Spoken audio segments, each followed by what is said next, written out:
최근에 우리 신용장구가 다시 올라와요. 이야, 대단하죠. 그러니까요. 네. 근데 잘 봐야 될 게 외국인들의 공매도 올라가고 있어요. 또 올라와요. 특히 코스닥에서. 올라가지 않아도 되는데 올라가는 종목들이 보인다 이거죠. 그 사람들이 그때 뭐지? 뭐 조그만한 걸 하나 잡아먹으려고 그 동물이 짐승이 하나 쳐다보고 있잖아요. 우리는 이런 느낌으로 지금 쳐다보고 예. 있어요. 근데 그 위에 또 있어요. 먹이사슬. 상위 포식자가. 근데 또 있어요. 그래서 이번에 상위 포식자가 누구였어요? 외국인이. 여러분들이 삼성전자 100주를 살 때 누군가 100주는 팔고 있다. 100주 사는 사람의 생각도 좀 헤아리시라. 어쨌든 위험관리를 하셔야지 한순간에 다 쓸려 나갑니다. 1년 버는 거 그냥 한순간에 쓸려 나가잖아요. 아, 그런가 하면 또 사실 소부장은 어떻게 되는 것인가 이런 질문을 던지게 되는데 국내에도 계속해서 반도체 관련한 이벤트들이 있잖아요. 뭐 메가 프로젝트를 진행한다느니 뭐 그리고 팹 클러스터 가동 시기를 앞당긴다느니 뭐 이런 이야기들도 있으면서 소부장주들을 계속해서 자극을 해 가고 있는데 일단 뭐 투톱이 움직여야 되겠습니다만은 소부장주도 같이 끌고 가도 될까요? 소부장 중에 저는 소재, 부품은 아직 너네 차례가 아니야. 장비부터. 생각을 하고 있고, 그나마 장비인데, 장비가 그동안에는 이제 우리가 이제 전공정보다는 후공정에 집중된 캐펙스를 지난 몇 년 동안 해왔잖아요. 근데 이제 전공정 늘리는 사이클이 이제 시작이 되면서 기대감이 이제 큰 건데, 장비주들의 특징이 있어요. 미국도 보면 ASML이나 어플라이드 머티리얼 같은 경우에 선행 PR 보면 거의 뭐 한 35배에서 40배. 지금 엔비디아가 몇 배? 22배, 뭐 20배 여기서 왔다 갔다 하는데 거의 2배 이상의 밸류에이션을 이제 쳐주고 있어요. 예. 근데 이제 우리 시장도 보면 삼성전자 하이닉스 지금 4배 언저리에 가 있는데 장비주는 얼마입니까? 선행으로도 30배, 50배 그래요. 그러면 그 PER로만 그런가요? 아니에요. PBR로는 더 비싸요. 우리 삼성전자 하이닉스 어디라고 그랬어요? 1.8에서 2.1. 근데 걔들 어디가 있어요? 5배, 7배, 10배가 있어요. 그러니까 그런 건 어떻게 해야 돼요? 바이 앤 홀드? 아니죠. 이번에 주가 떨어질 때 보셨어요? 엄청나게 같이 떨어지잖아요. 네. 그렇기 때문에 트레이딩 관점에서 많이 떨어지면 사고 올라가면 또 팔고 그런 식으로 해야지 이거 갈 거야. 저는 그렇게 안 봅니다. 이미 충분히 주가에 들어와 있고 엄청나게 비싼 주식들입니다. 싸지 않아요. 일단 소재 부품은 지금 볼 필요가 없고 그거는 아예 그냥 사이클상으로 저 뒤에 오니까 예. 그거는 이제 공장 완공된 다음에 그때 이제 1년이나 1년 반 뒤에 그때 이제 보도록 하고 그나마 이제 장비 내러티브로도 주가를 움직이는 거니까 수급으로도 움직이는 거고 그리고 주가는 또 기계적으로도 움직이잖아요. 그러니까 시총 큰 것들은 살 때 보면 같이 사잖아요. 그렇죠. 팔 때 보면 또 같이 팔리기도 하지만 그러니까 그런 걸 다 감안해서 말씀을 드리면 그냥 트레이딩 정도로 생각하시는 게 낫다. 너무 많은 기대하지 말아라. 이미 기대는 충분히 들어와 있다. 근데 또 제가 궁금한 게 예전에 대표님이랑 같이 방송 진행을 할 때 그 센티멘탈 펀더멘탈이라는 코너 진행하셨었잖아요. 네. 그때가 제가 기억하기로 2023년 이런 것 같은데 그때 효성중공업을 아주 일찍 발굴을 해주셨던 바가 있거든요. 제가 전력 인프라를 뭐 그 누구보다도 진짜 한 자릿수 PR 한 자릿수일 때 발굴한 거예요. 그때 막 한참 하고 있는데 골드만삭스에서 전력 인프라를 그 다음 연도에 핵심 뭐 테마로 딱 하는 리포트가 나왔었는데 계속 병목이고. 지금은 이제 전력 인프라는 뭐 내러티브는 맞죠. 로직도 맞고 전력이 AI의 핵심이잖아요. 계속 필요하고 그런데 주가는 이미 엄청나게 빨리 다 있다.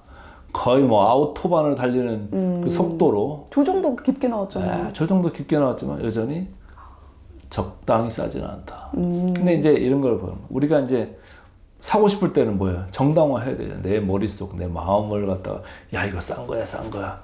그렇게 하고 싶은 분들은 이제 PEG라는 거를 말이죠.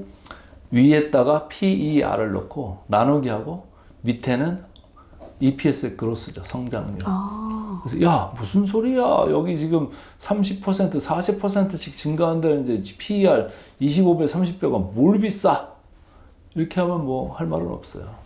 그런데 전통적으로 우리 보는 뭐 선행 PER이나 PBR 특히 PBR 보면 다 3배, 4배, 5배예요. 아까 우리 삼성전자 얼마라고 그랬어요? 2배에서 왔다 갔다 하고 있어요.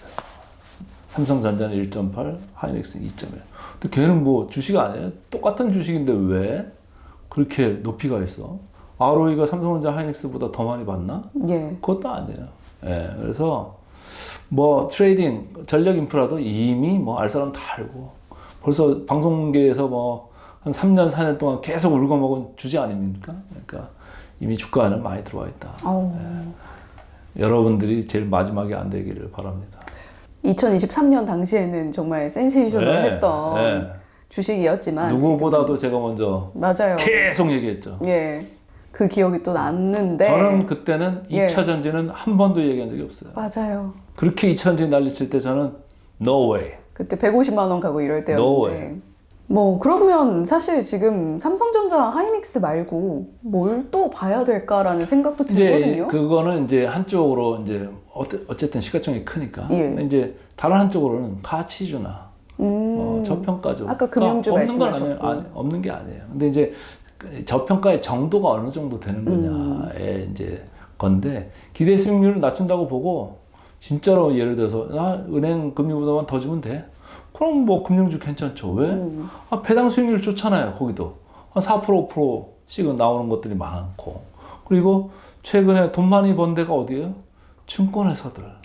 레버리지 ETF 풀어가지고 뭐 2천억을 벌었다고 그랬나? 뭐 엄청나게 돈을 국회의원실에서 자료가 나왔더라고요. 엄청나게 돈 벌었는데 시장 떨어지면서 같이 이제 동달아서 떨어져 있잖아요. 그래서 증권주 같은 것도 밸류에이션이 상당히 올라갔다가 왜? 미래에셋증권 뭐 스페이스X 상장된다고 그렇죠. 엄청 올라갔다가 쭉 떨어져가지고 이제 PBR이 한 1배 초반까지 와 있고 그래도 뭐 나는 미래에셋증권은 저는 이제 높아 보이는데 다른 것들을 보면 그렇지 않아요. 0.7, 8, 6 뭐 이런 데 있는 것들이 있어요. 그런 거 또 괜찮아 보여요. 주주환원도 많이 해주고. 주주환원도 많이 해주고 그 다음에 금융 지주 또 나쁘지 않다. 왜? 걔들도 뭐 ROE 보면 한 9%대는 나오는데 PBR이 한 0.8, 0.9 왔다 갔다 하는 것들이 있어요. 걔들도 배당 수익률 나쁘지 않아요. 그런 것도 있고. 그리고 성장주의 반대쪽에 가 있는 것들 있잖아요. 뭐 예를 들면 삼양식품. 이런 것들 보세요. 최근에 주가가 어때요? 그냥 나쁘지 않을 거예요. 먼저 이제 얻어맞은 건 있지만 그렇죠. 그래도 성장 스토리가 좀 있잖아요. 있으면서도 뭐 꺾이지 않고 있고. 네. 그리고 우리가 패시브로 봤을 때 성장주의 반대편에 가 있어요. 이쪽이 눌리면 이쪽이 올라가는 풍선 효과. 화장품 이런 네, 거. 그런 것도 기대할 수 있고. 화장품도 무역 맨날 수출 통계 나오면 뭐 월 초에 보면 아주 좋잖아요. 예. 그리고 또 미국 시장에서 이제 탈피하면서 이제 유럽도 좀 들어가려고 하고. 예. 그래서 시장 다변화 그런 것도 좀 있는 것 같고. 그래서 화장품도 사실은 좀 골라야 돼요. 예. 골라야 되는데 뭐 APR이나 이런 것들 기대가 참 많은 거는 같은데 거기도 똑같아요. 아까 이야기한 뭐 조방원이나 전력인프라나 PER 예를 들어서 30배 이러면 성장성이 뭐 더 나오면 되는 거 아니야? 40%? 거기도 APR도 그런 스토리예요. 그래서 절대적인 수준은 높으나 성장성은 좋다. 근데 이제 그거 말고 밑에 이제 OEM, ODM 하는 뭐 그런 데들은 나쁘지 않죠. 절대적 PR 수준으로. 파이가 계속 커지니까. 네, 그래서 한쪽으로만 나 인생 이제 여기 역전할 거야. 그러면서 너무 성장주 쪽으로 포트폴리오를 가져가지 말아라. 어느 수준 정도는 반대쪽에 가치주나 저평가주 이런 거를 담아놓지 않으면 지난번 7월에 일어났던 참사가 또 일어날 수 있다. 최근에 우리 신용장구가 한번 꺾였었잖아요. 근데 어땠어요? 다시 올라와요. 대단하죠. 그러니까요. 네, 대단해요. 또 이제 만회를 하려고 하는 건데, 근데 잘 봐야 될 게 외국인들의 공매도 올라오고 있어요. 또 올라와요. 특히 코스닥에서. 코스닥에서는 이제 기울어진 운동장 같이 돼버리고 있어요. 공매 잔고가 외국인의 공매 잔고가 개인의 신용 잔고보다 더 높아지고 있어요. 항상 공매 잔고가 신용 잔고보다 낮았었거든요. 예. 그리고 코스피에는 낮아요, 확실히 아직도. 근데 코스닥에는 외국인들이 쭉 코스닥 지수가 40% 반등하니까 공매 잔고도 많이 올라와 있다. 그런 걸 생각하면서 올라가지 않아도 되는데 올라가는 종목들이 보인다 이거죠. 그 사람들이 볼 때 뭐지? 이거죠. 그리고 이번에 보여주고 있잖아요. 며칠 봤잖아요. 삼성전자, 하이닉스가 강해져 버리니까 코스닥이 가는 게 어때져요? 급속도로 느려지잖아요. 살살 빠지고. 예. 예. 그런 거를 외국인들 다 읽고 있다. 참 어려워요. 같이 오르면 좋을 텐데. 네, 같이 오르면 좋은데 시장이 아주 영리하고 영악해지고 있어가지고 만만치 않아요. 예. 그러면 지금 또 사실 계속 시장에서 이야기가 나오고 있는 게 시장을 누르려고 할 때마다 나오는 뉴스인 것 같아요. 중국의 부상, 뭐 CXMT 창신 메모리 상장 때도 그랬고 또 오늘 유니트리 상장했잖아요. 장난 아니더라고요. 1100위안까지 지금 급속도로 올라갔다라는 소식이 들려오고 있는데 좀 큰 규모의 종목 가운데에서 현대차가 또 언제 가냐 이렇게 물어보시는 분들도 계세요. 로봇주의 이런 상장 흥행이 이런 피지컬 AI 판 전반을 좀 키울 가능성도 있을까요? 시간은 걸리겠지만 나는 뭐 가는 쪽은 확실하다. 오. 뭐 일단 28년에 조제 공장에 그 아틀라스 들어간다고 하니까. 근데 시간이 좀 있잖아요. 그래서 아직 시간은 좀 있는 거는 같고 또 현대차가 좀 뚫고 나가려면은 이 버스턴 다이내믹스가 현대차 그룹의 수요 말고 이외에 다른 이제 외부 수요자들한테 이제 공급하는 그런 이제 데이터들을 좀 보여줄 필요가 있겠다. 그러니까 아틀란스 보면 기가 막히잖아요. 잘 만들어 놓고 공학적인 마인드를 이렇게 잘 만들어 놓는데 그럼 이게 과연 상업적인 거라도 통할 수 있는 거냐. 그런 걸 하려면 그런 걸 좀 빨리 해야지 IPO도 수월하지 않겠어요? 예. 그래서 IPO를 잘 해야 되지 않을까 이런 생각인 건데 타이밍이 좀 문제인 것 같아요.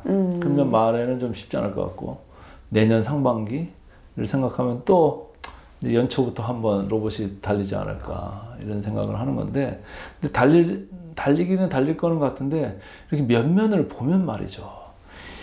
이 돈 되는 회사들이 없어가지고 맨날 그놈의 PSR만 맨날 매출 대비 밸류에이션만 쳐다보고 앉았지. 우리가 맨날 얘기하는 PER, PBR 이런 얘기는 없잖아요. 그래서 이익이 나야 그걸 산정할 텐데. 항상 불안하죠. 그리고 유니티 아까 얘기했습니다만 시총으로 봤을 때 우리 레인보우 로보틱스 같은 것도 이렇게 보면은 뭐 그게 그거 아니야? 이런 생각을 할 수도 있는 건데 시총 차이가 엄청나게 차이가 날 거예요. 예.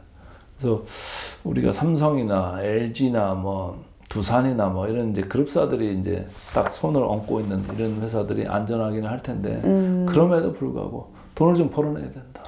아직은. 두산 로보틱스도 이익이 떨어지잖아 오히려 영업이익.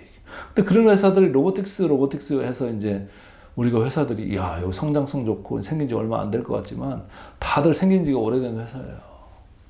그렇게 오래됐는데도 아직도 돈을 못 벌어. 야. 그래서 저는 그냥 여기도 조금 기다리면서 테마 올 때마다 이렇게 왔다 갔다 하는 그런 주식 아니겠느냐. 뭔가 확실하게 돈을 벌려면 뭐 현대 측이 돈 버는 걸 좀 이제 현장에 투입해가지고 보여줘야 된다라는 건데 그것 또한 시간이 좀 걸릴 수 있잖아요. 현장 투입된다고 바로 그게 그쵸. 뭐 효용이 좋아지고 비용이 절감돼가지고 뭐 이런 거가 나올 수 있을까? 조금 시간이 필요하지 않을까. 다만 우리가 이제 피지컬 AI로 갈 때 상당히 좋은 이제 기반을 가지고 있잖아요. 우리가 제조업을 수십 년 동안 해오면서 중국하고 일본하고 경쟁하면서 왔잖아요. 근데 지금 미국이 중국을 갖다 딱 막아주니까 유니트리 뭐 한다고 어쩌고 저쩌고 하고 중국의 로봇 산업이 엄청나게 발달돼 있는 거는 맞으나 최근에 미국에서 나온 규제 조치 보면 이제는 꼭 우리가 옛날에 태양광 뭐 이런 거 보던 느낌이 나오지 않아요? 예. 네, 그래서 그나마 다행이다 이런 건데, 예. 근데 이제 막아줘서 이제 고맙기는 한데 우리가 좀 역량을 더 키울 필요가 있겠다. 예. 아직은 그러면 뭐 모아갈 단계는 아닌 것 같네요.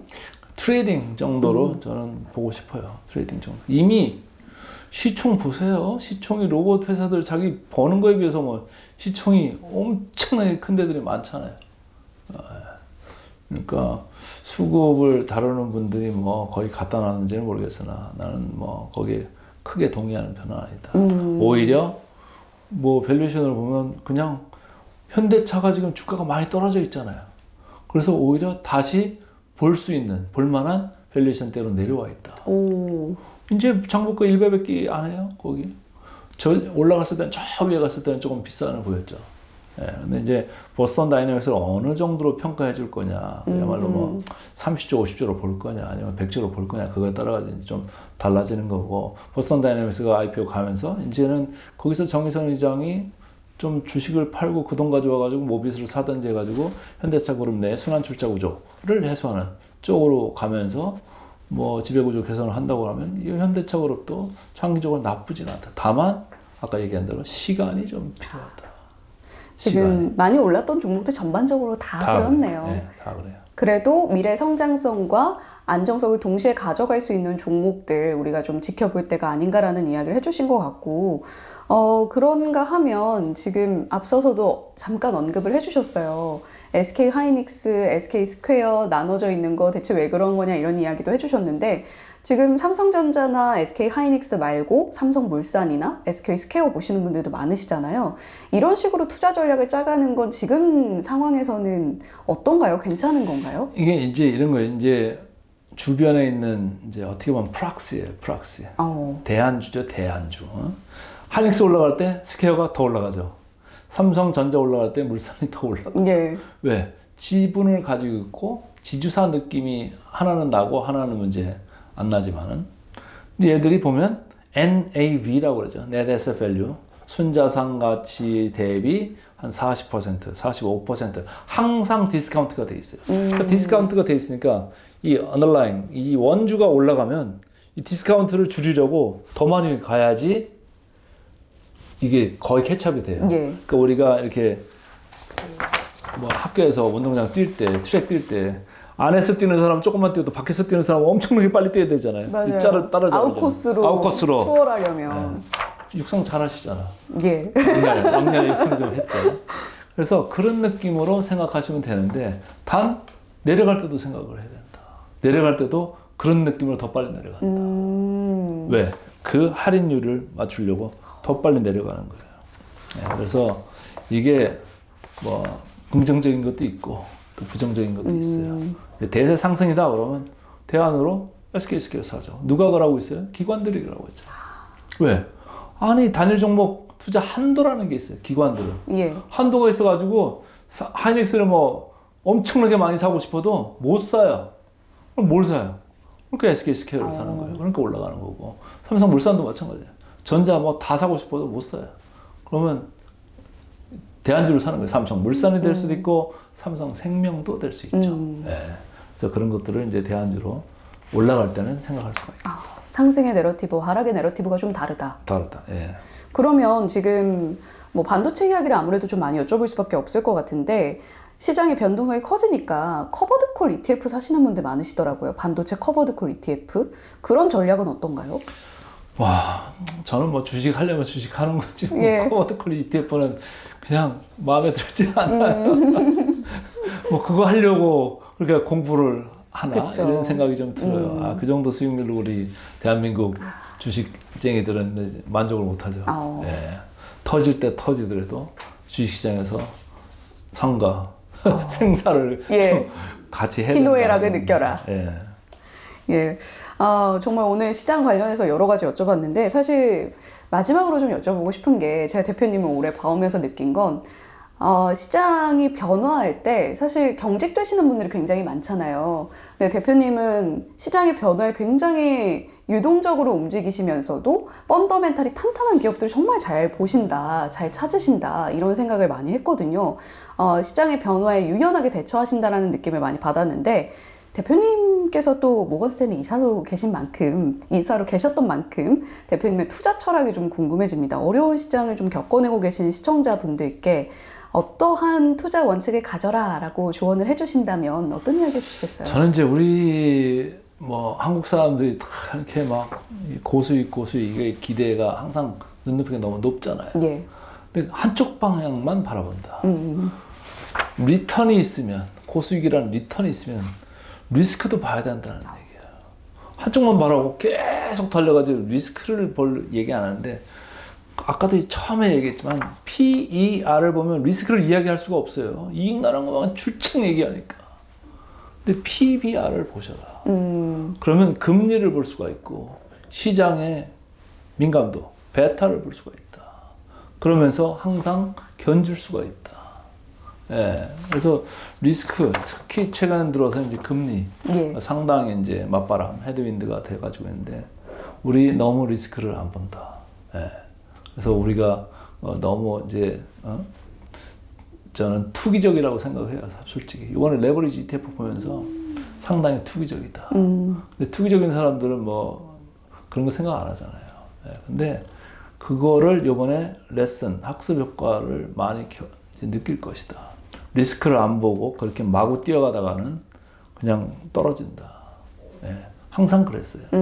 제 댓글들 일부 보면은 젊은 분들 같은데 마이클 버리가 망한다는데 제 모든 전 재산을 건다. 그런 댓글들이 있는 거를 이렇게 볼 때 큰일 났네. 이번 큰일 났네. 그런 생각을 했어요. 근데 그걸 반복해서 올리는 분이 있더라고. 그래서 진짜 시장이 큰일 났구나. 저는 5월, 6월, 7월 계속 금리도 금리고 지금 맞바람이 지금 불고 있다. 그래서 현금 비중을 20% 내지는 30%까지 올려야 된다. 계속 얘기했어요. 그리고 6월 29일, 6월 30일 지나면서 이제 훗날 우리는 오늘을 바닥이라고 얘기할 것이다. 지금부터 현금 적극적으로 써라. 바로 그냥 튀어버렸잖아요. 코스닥이 먼저 됐지만. 네, 그래서 어쨌든 위험 관리를 하셔야지 한순간에 다 쓸려나갑니다. 1년 버는 거 그냥 한순간에 쓸려나가잖아요. 그래서 항상 한쪽 방향만 보지 마라. 견주어 봐라. 네. 그리고 이 생태계가 항상 그래요. 우리가 조그마한 걸 하나 잡아먹으려고 그 동물이, 짐승이 하나 쳐다보고 있잖아요. 네? 우리는 이런 느낌으로 지금 쳐다보고 있는 거예요. 근데 그 위에 또 있어요. 먹이사슬. 상위 포식자가. 근데 또 있어요. 다 쳐다보고 있어요. 그래서 이번에 상위 포식자가 누구였어요? 외국인이 150조 원을 갖다 퍼부면서 개인들을 갖다가 다 그냥 장렬히 그렇게 만들었잖아요. 그러니까 너무 만만하게 보지 마라. 여러분들이 삼성전자 100주를 살 때 누군가 100주는 팔고 있다. 그러니까 거래가 성사되잖아요. 그럼요. 100주 사는 사람의 생각도 좀 헤아리시라. 이런 말씀을 드리고 싶어요.